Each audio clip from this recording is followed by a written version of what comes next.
Olá, colega secretário, colega secretária de escola. Meu nome é Adriano e estamos iniciando mais um tutorial do programa Projeto Escola Série. O assunto de hoje é cadastro de servidores. Então, para cadastrar um novo servidor ou revisar os cadastros que você já tem, a gente vai em Cadastros, Servidores. A primeira coisa que a gente vai fazer é colocar o CPF desse servidor.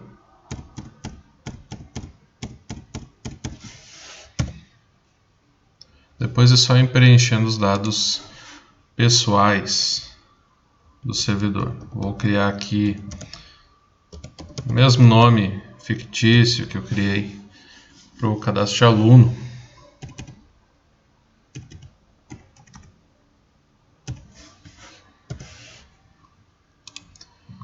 Então é só ir colocando ali os dados de nascimento, nacionalidade, o sexo, a raça, se esse servidor tem alguma deficiência. Tem um campo aqui para alguma observação que você acha pertinente. Aqui embaixo a gente tem a filiação.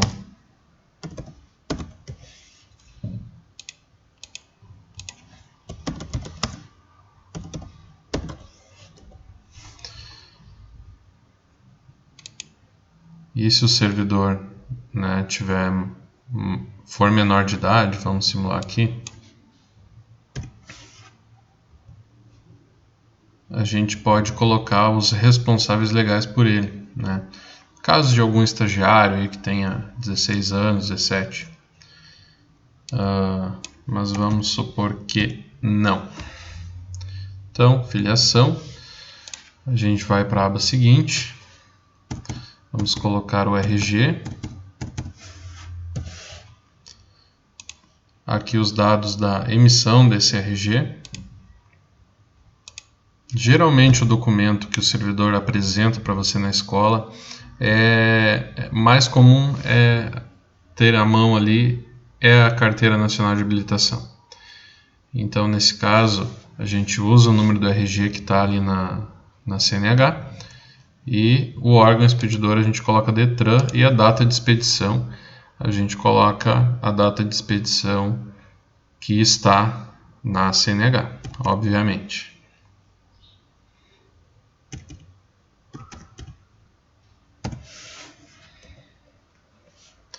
Depois a gente coloca então o endereço.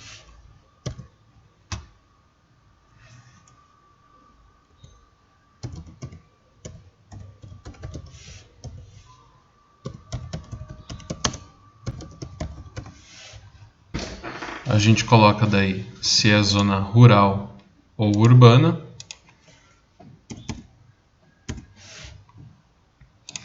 Telefone de contato, deste servidor.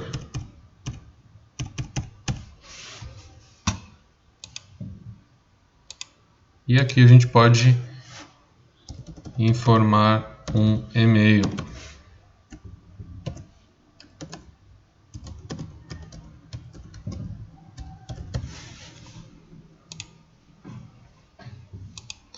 Agora entramos numa parte muito importante, pessoal, que é o vínculo, tá?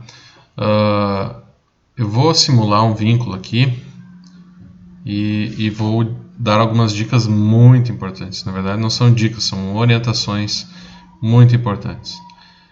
Esse profissional está chegando na escola, está chegando por meio de algum tipo de contratação, ou ele é nomeado, está alterando a designação. Enfim, é estagiário. A gente vai informar isso aqui na aba vínculo. Matrícula.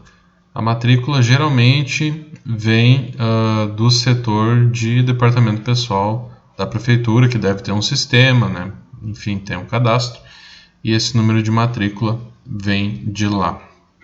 Se você não tem isso em mãos, não vê no documento que o profissional está trazendo, você liga então para este setor para pedir a matrícula. Acontece muitas vezes de demorar se passar os cadastros em papel nesses setores para o sistema. Então não há um número de matrícula inicialmente. O que eu faço? Eu coloco um número qualquer não, eu sempre coloco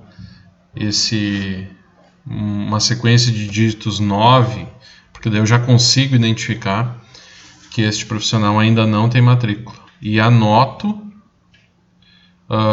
em algum lugar, né, para depois eu lembrar de informar a matrícula correta. Então a gente vai informar a data que este profissional está iniciando na nossa escola.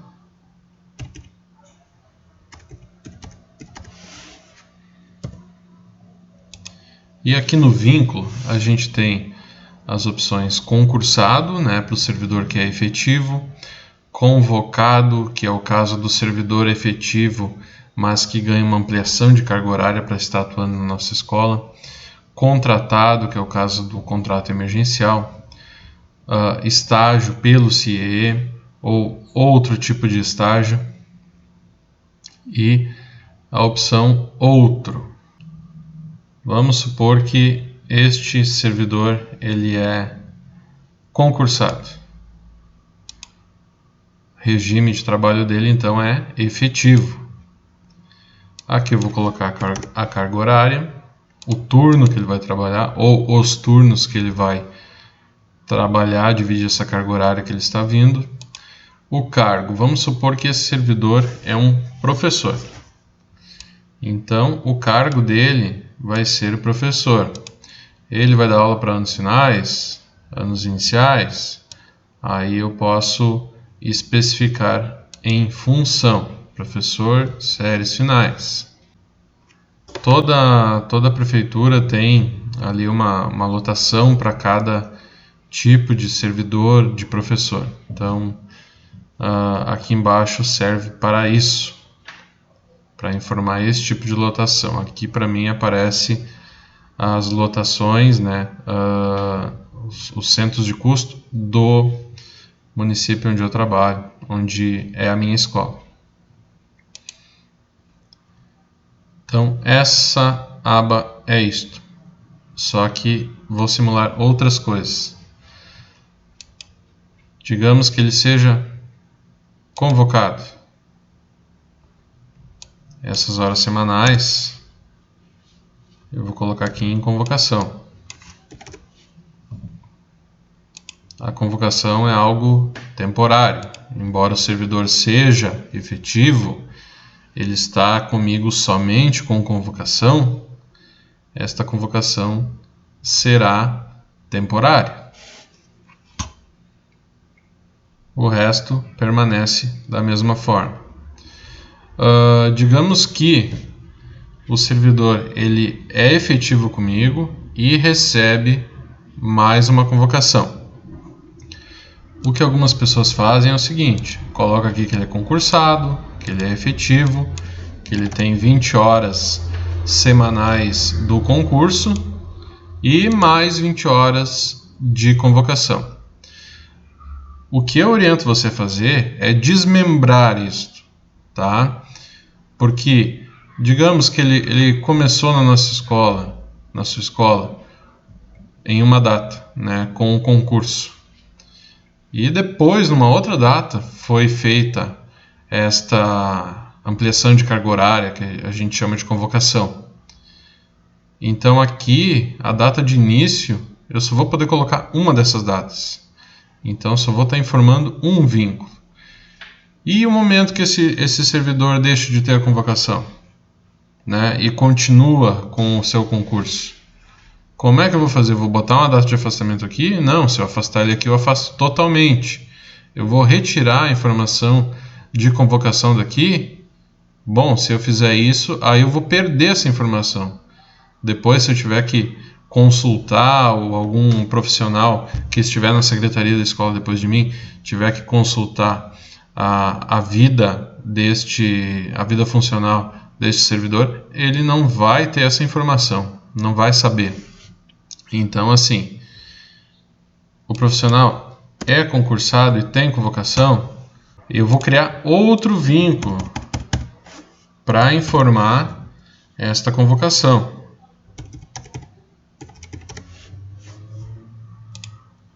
Então ele é convocado, e isso é algo temporário.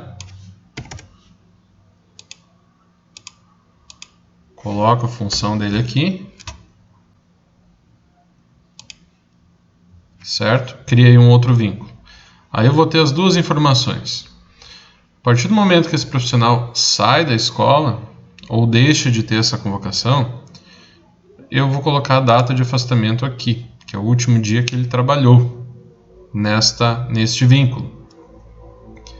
Então, vamos supor aqui 11 de abril. Essa informação vai ficar aqui. Essa parte aqui de baixo, onde mostra os vínculos, é um histórico desse profissional na tua escola.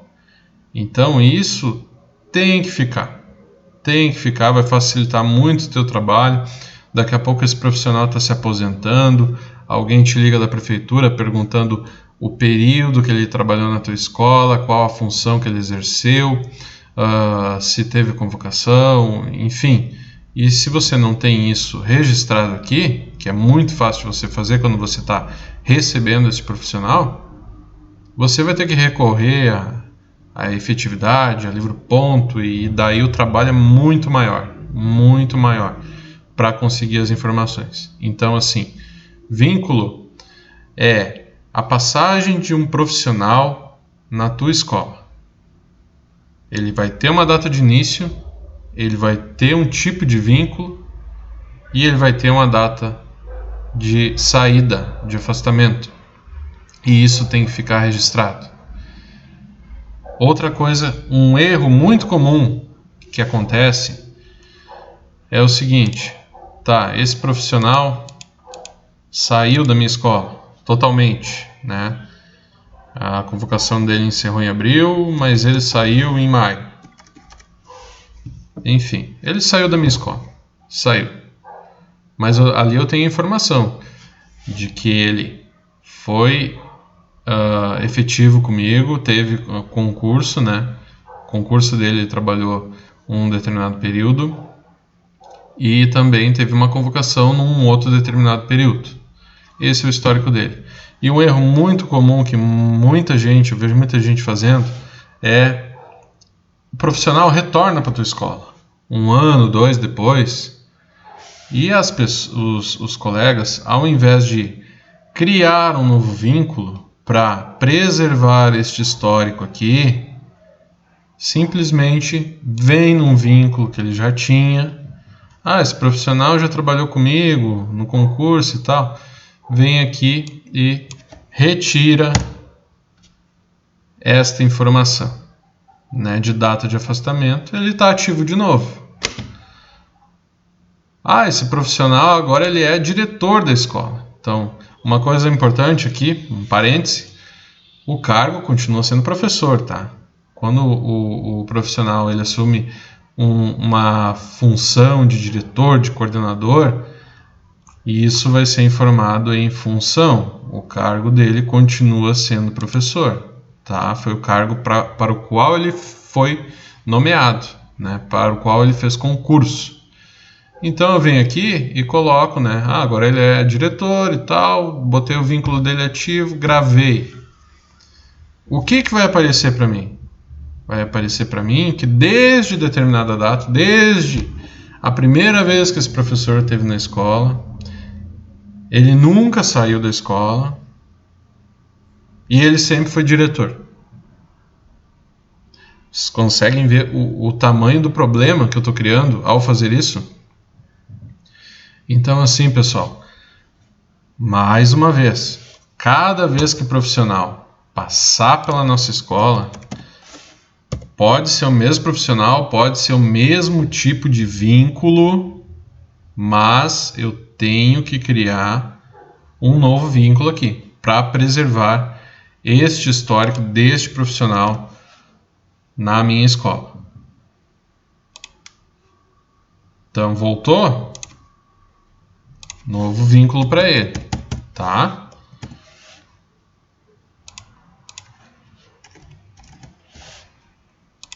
É concursado?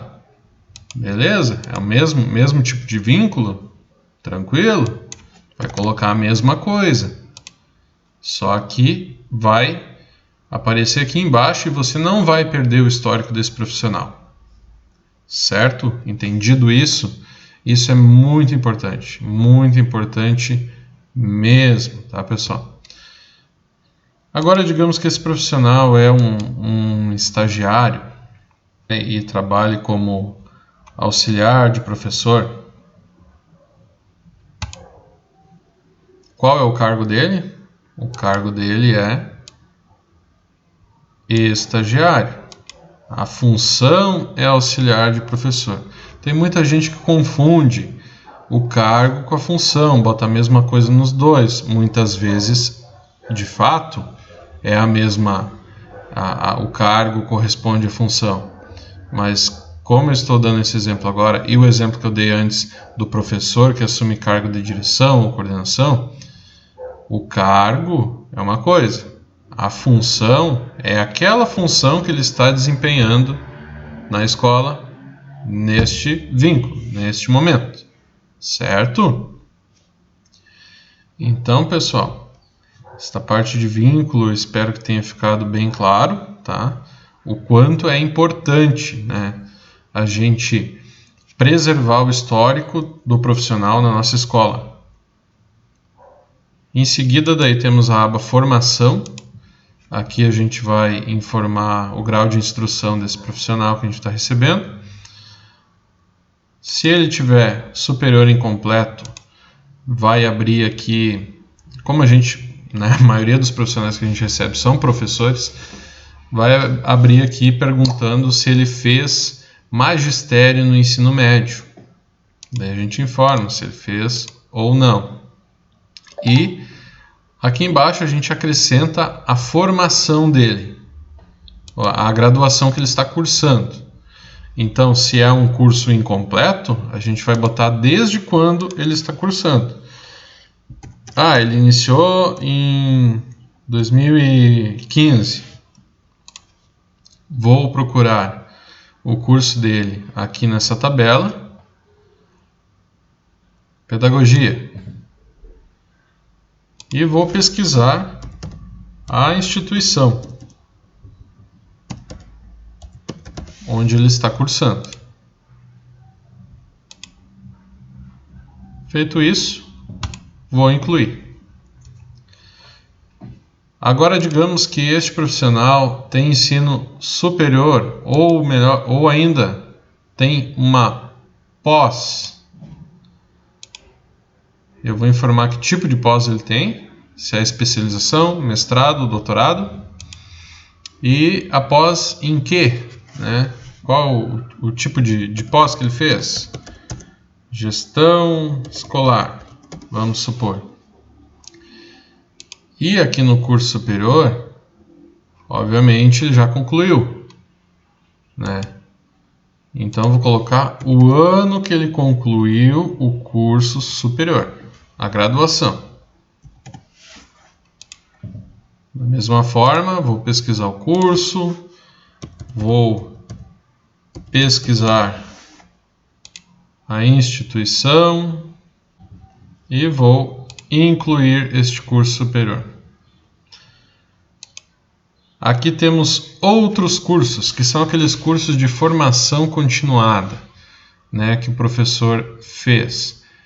Por que pede todas essas informações no cadastro do servidor? Isso tudo são questões que o censo quer saber, o censo escolar. E como o programa Projeto Escola Série faz a migração dos dados para o Educacenso, a gente tem que informar tudo isso, né? E essa questão da migração é muito bacana, porque as escolas que têm o Projeto Escola Série não precisam fazer o censo, acessar o site do Educacenso, né? E montando turma lá, enfim, todo aquele trabalho, né, de informar aquilo que você tem na escola, na database, na data referência. É só você manter o seu projeto Escola Série com as informações atualizadas e corretas, que o pessoal a equipe do Projeto Escola vai fazer a migração desses dados para o EducaSenso. Então essa é uma grande facilidade que este programa tem. Então aqui, dentro desses cursos de formação continuada, com no mínimo 80 horas, é isso que interessa para o EducaSenso, eu vou pedir para esse profissional trazer os certificados e vou ver aonde se enquadra, né, os cursos que ele tem.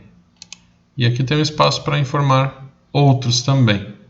Então, o cadastro servidor é isso, a gente vai gravar e esse servidor está ali já devidamente com seus vínculos informados, tudo certinho. Depois eu preciso incluir ele nas turmas que ele, como é o caso de um professor, né, vou incluir ele nas turmas que ele atua. Esse vídeo ficou longo pra caramba, mas são muitas coisas a serem informadas e eu gosto de deixar tudo bem explicado e frisar bem aquelas coisas mais importantes. Se você é colega e já utiliza o projeto Escola Série e viu que eu esqueci de alguma coisa ou informei alguma coisa errada, por favor, coloque aqui o seu comentário, que o objetivo desse canal é nos ajudarmos, né? Nós, secretários de escola, usuários deste programa, nos ajudarmos. Certo, pessoal? Muito obrigado para você que assistiu o vídeo até aqui. Se gostou, se foi útil, se foi didático, pode curtir o vídeo, por favor, dar o seu gostei. Se você é secretário de educação, dono de escola, proprietário de escola privada e quiser utilizar este e os outros vídeos que eu postar aqui neste canal para a formação dos seus novos secretários, fique à vontade. O objetivo desses vídeos é para isso mesmo, tá, pessoal? É para ajudar. Então, mais uma vez, muito obrigado e até a próxima.